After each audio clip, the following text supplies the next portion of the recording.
Hi, my name is Gary Milne, and I'm the Clinical Director for Medtronic for Ventilation. I'm also a respiratory therapist, and I have a bachelor's degree in respiratory therapy. In this first video, we're going to talk about how to quickly get started with the Puritan Bennett 560 ventilator. So let's talk about the components that we will attach to the ventilator. I'm going to turn the unit around. And in the back, you can see that there is the power cord right here. We'll plug that in. Then there is also what's called a low flow oxygen connector. So there's a little latching mechanism. I'm going to push that, get that into the system. And then once it's locked in, you can tell because it won't pull out. Now let's turn the unit around and let's look at the front part. One of the things I'm going to do is attach the exhalation block. And so you can kind of see a little screw on the bottom here, and that's going to hold it in. So what I'm going to do is I'm going to slide the block in like that, and then I'm just going to tighten up the screw on the bottom.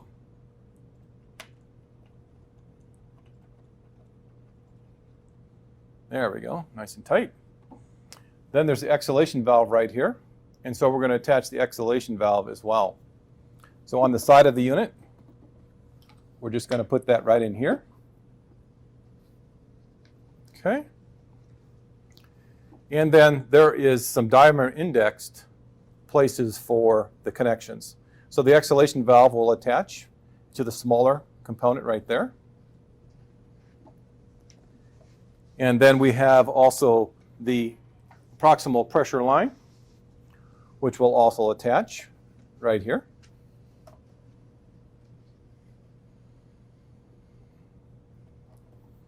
Okay. We have an oxygen sensor option. So if you want to attach that now, we can attach that. There's a little bit of a white arrow that I'm going to kind of line up with the unit. Put it at a 12 o'clock position. That attaches there. Then we'll hook up the T that'll put it in line. Okay. All right. Now I'm going to hook up a couple of filters. We'll put them in line. There's a little bit of an adapter to help connect it to the ventilator. That goes on the end here. Like that. Okay. We'll put this filter in here. And then we'll attach our oxygen sensor.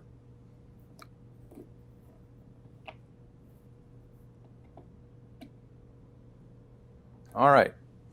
Now the last thing we need to do is just attach our circuitry. So let's take the circuitry. And when we look at the circuitry, there is basically a drainage vial here on the exhalation side. And depending upon your configuration, you may decide to use other drainage jars as well, or collection vials.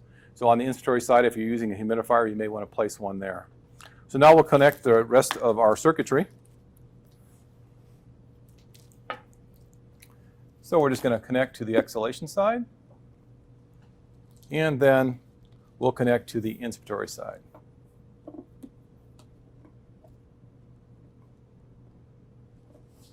So now you have the unit set up and ready to turn on, and we're going to do that so we can configure how we want the settings to be for our individual application.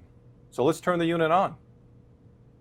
So to get up in the setup mode, I'm going to first press the alarm control button while I turn on the unit in the back. And I'm going to hold that button in. Now we're in the setup mode. So let's look at what you really need to look at closely before you get the ventilator going. So as we look at this menu, you see that the language is lit up right now. So of course you want to make sure that you're in English, that you set the date appropriately and the time. I'm going to move down to the pressure units. Right now it's in millibars. And the way that this interface works in the navigation of the screen is if I want to enter and change this, I'm going to push this little check mark button, this enter key.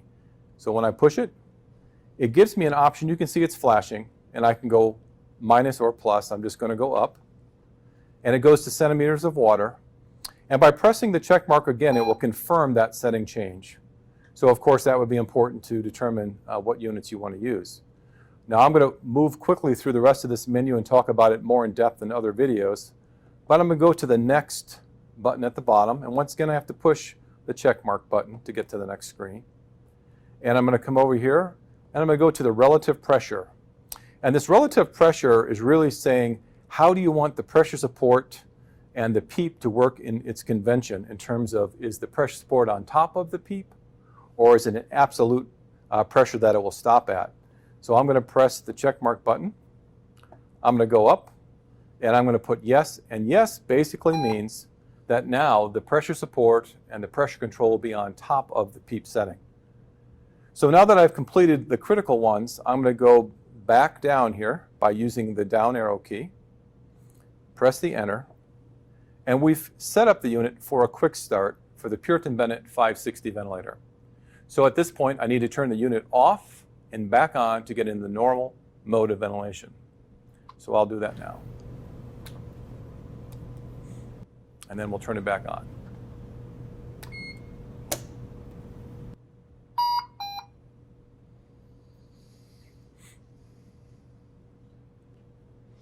Okay, now that we've turned the unit back on to the normal operating mode, we need to go in and do our calibrations. I'm going to start with the flow sensor calibration first. To do that, I need to access the menu, which is right over here. And I'm going to push that menu until I get to basically the alarm screen. So this is the alarm screen. Within the alarm screen, I'm going to use the up and down arrows to navigate down to the exhaled tidal volume display. So you can see right now the tidal volume is right there. And I'm going to navigate over into the middle position. So by hitting the enter key, it highlights the first parameter if I wanted to adjust it. By pushing it again, it goes to the middle. And then to do the calibration, I use the arrow up. And it says, do you really want to do the flow sensor calibration? And I'm going to confirm I want to do the calibration. And I want to make sure that the end of the circuit is occluded, either with your hand or a gloved hand or the cap here. So right now it's in the process of doing the exhalation calibration. This takes probably about a minute. Initially you don't hear much flow, but eventually you'll hear the flow ramp up.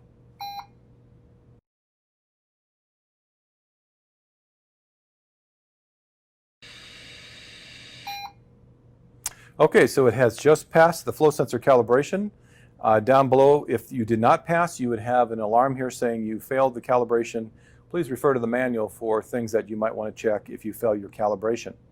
So now that we've completed the exhalation flow calibration, we're going to move now down to doing the O2 sensor calibration, which is found under the FiO2 display here.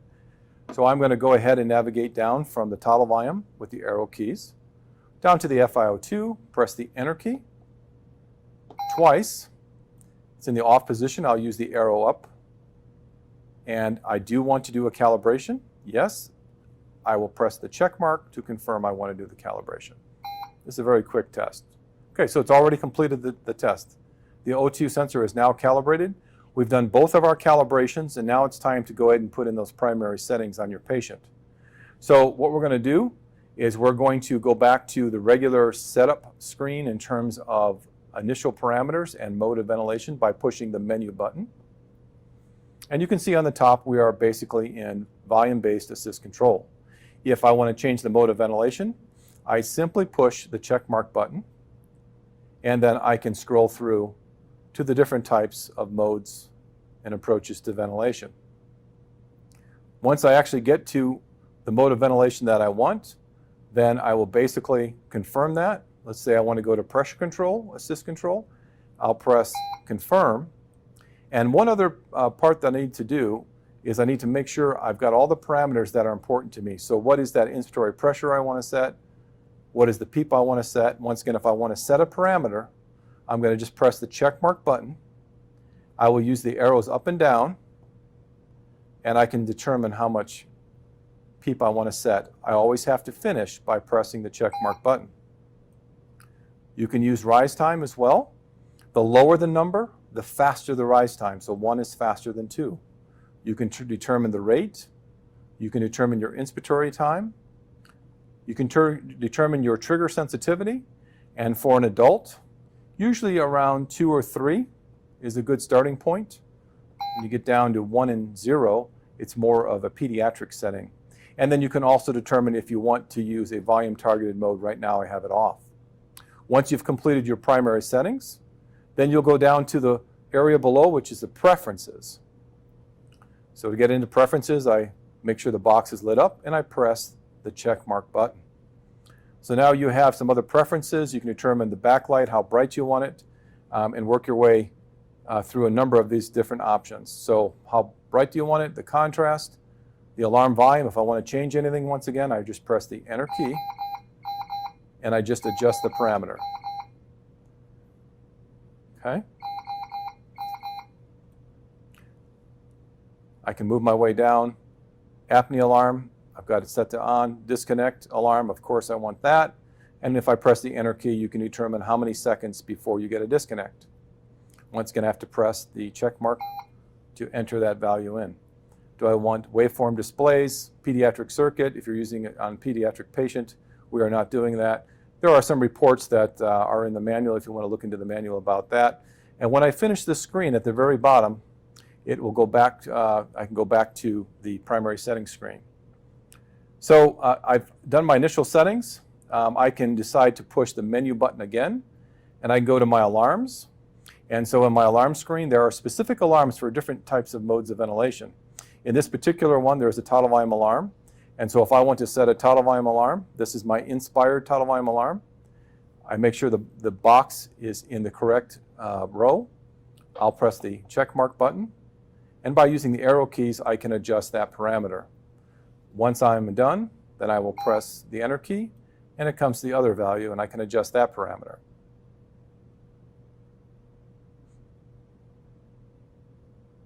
So you want to work your way through all of the parameters and make sure that you always follow with the check mark button.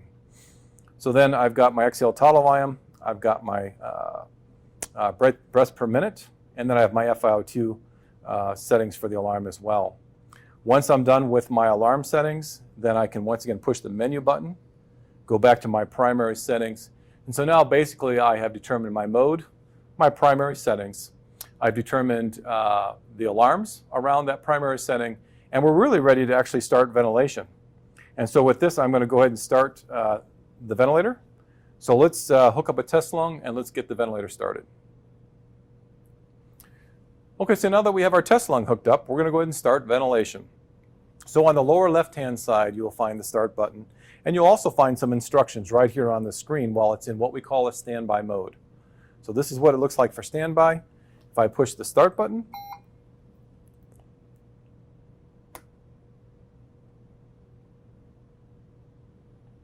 then it begins to ventilate. So once we have the unit actually on, we talked about that O2 connector in the back. Then you want to make sure you set your O2 flow. Once again, the highest flow you can set is 15 liters per minute, and if you look in the operator's manual, it's about 50% depending upon the settings and the demand of the patient. But please refer to your manual for additional information. So now that we have the ventilator actually ventilating, we can see patient data information over here on the right-hand side. We see a bar graph that kind of saves the peak pressure and the PEEP. We see our primary settings over here, and we have our preferences tab on the bottom. We also see on the top here relative. That relative basically means that when we think about our pressure and we set a 15 of pressure and we think about a PEEP of 5, that it will rise up to a total of 20. That's what the relative means. We also have an indicator that we are using an exhalation valve because we're using a dual limb circuit here, and it senses that.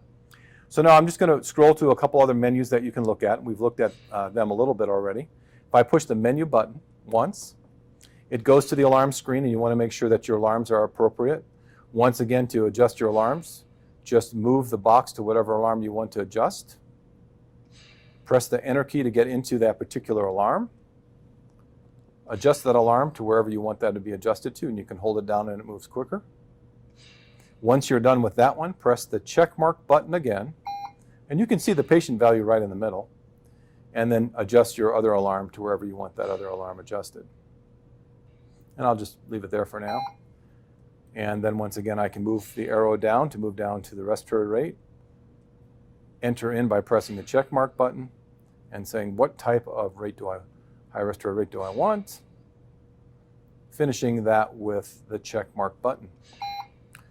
Then moving down to the FiO2, and we've got basically the alarms already set down there. So I'm good with my alarms for right now.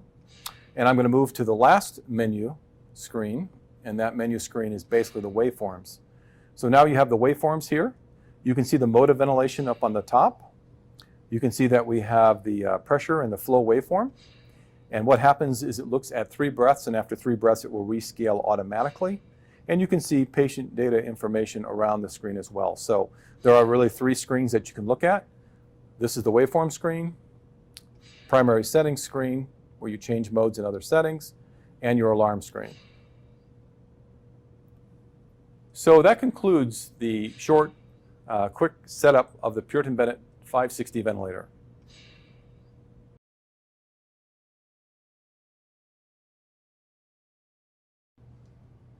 Now that we've described the dual limb setup, I want to talk about a single limb setup. There is an option with the Puritan Bennett 560 ventilator to use a single limb. You can see in the image here that you can use just a single limb circuit. Basically, you will have similar setups for the exhalation valve control. You'll also have a proximal pressure line that will connect into the circuit.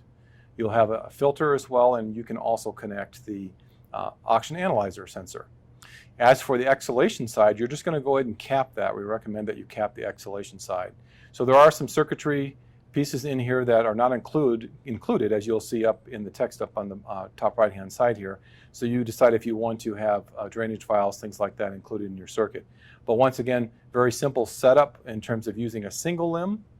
And then once again, you're not coming back to the exhalation side here and using a dual limb. What you lose is one thing is the exhaled volume.